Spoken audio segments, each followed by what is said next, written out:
First thing you will need for supplies is two 4.5 by 6 inch outside pieces, two 4.5 by 6 inch lining or inside pieces, and at least a 7-inch or larger zipper.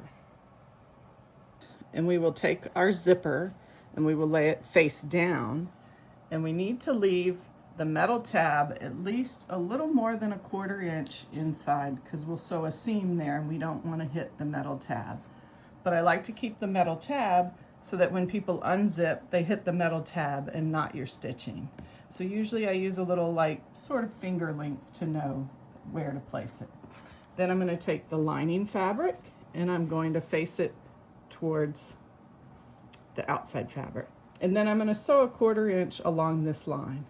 I usually sew without pinning, but it is fine to pin it, or some people like to use clips. Use whatever works for you.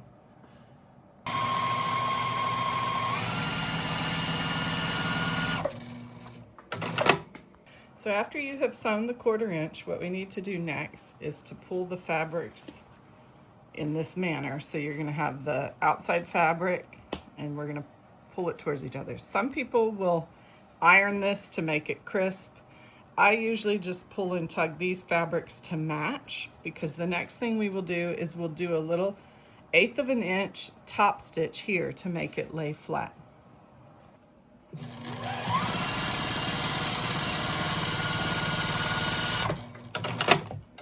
Now we're going to do much like we did the first time. We're going to put the outside fabric face up, and then we're going to put the zipper face down, and we're going to try and line up these sides here to make sure everything is square. We're going to take the lining fabric and do right sides together here, sandwiching the zipper inside of that, and then we're going to sew the 1/4 inch line here. Remember, again, you can pin or clip if needed.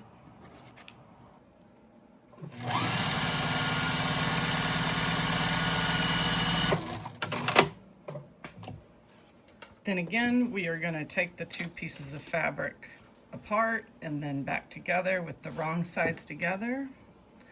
And again, if you would like to press at this time, you can, but like I said, I pull the two pieces of fabric together and then I do about 1/8 of an inch top stitch.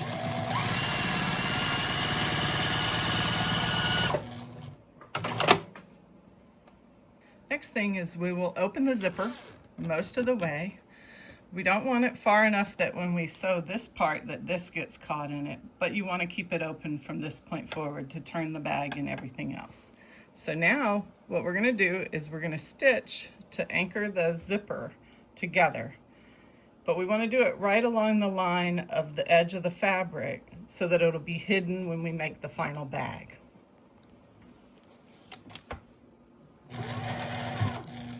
And you will backstitch a couple times for this. And remember to always go slow over zippers, otherwise you may break a needle by forcing it too fast. Next step is to cut away the excess of the zipper. All right, now that we have the basic part made, the next step is we're going to take all these pieces together and line them up at the bottom. And we're going to sew a 1/4 inch down this length. Again, if you prefer to pin or clip, feel free to do so at this time.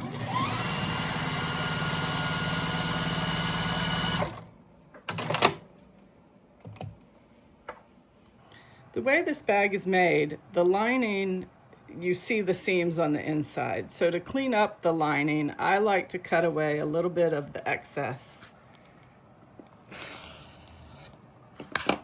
just to make it look a little bit neater.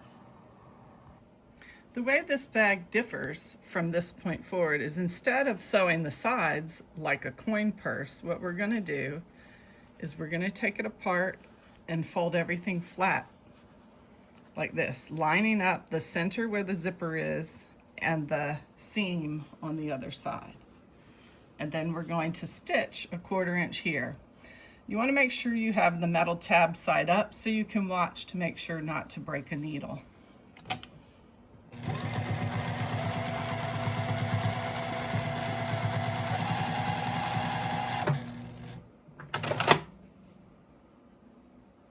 Then we're going to repeat the process on the other side of the bag.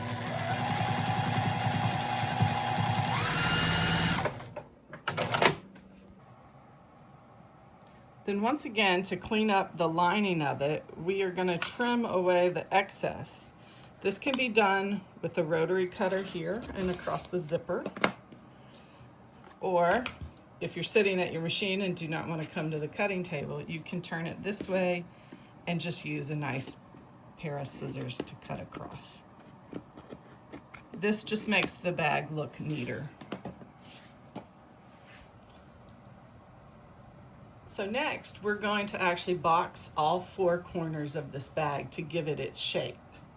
So what we're going to do is we're going to pull apart the bag and get this triangle to be, and it's very forgiving, so if it's not exact, it's okay. So we want it to look like this in a corner. And then we're going to take our ruler, and from 1 inch in, we're going to mark a line. You can use whatever favorite marking tool you like. It can be a chalk, a pencil, a pen, however you like to do this. Then the line that we have created, we are going to sew. So throughout the construction of the bag, I don't generally backstitch because most of it's going to be cut away. But at this point, when I'm doing the boxed corners, I do tend to backstitch just to give it a little bit of strength. So I'm going to sew on the line that I created, backstitch a little,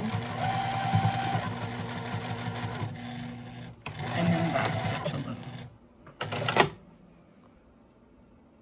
You're welcome to take it to the cutting table and use a rotary cutter to cut it, but at this step, I always find it easiest just to cut close with my scissors and make that nice clean edge.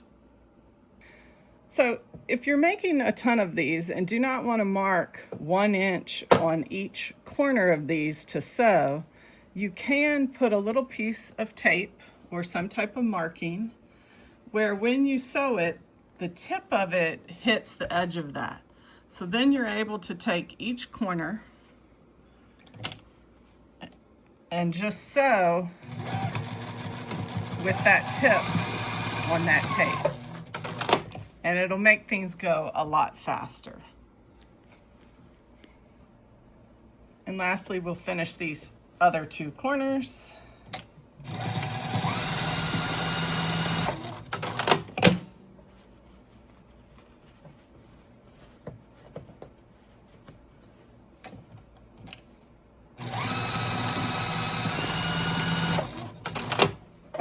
And cut away.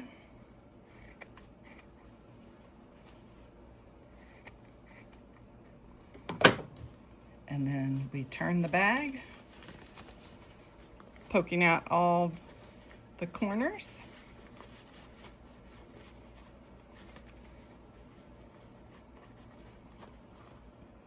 And then you have a cute little zippered pouch.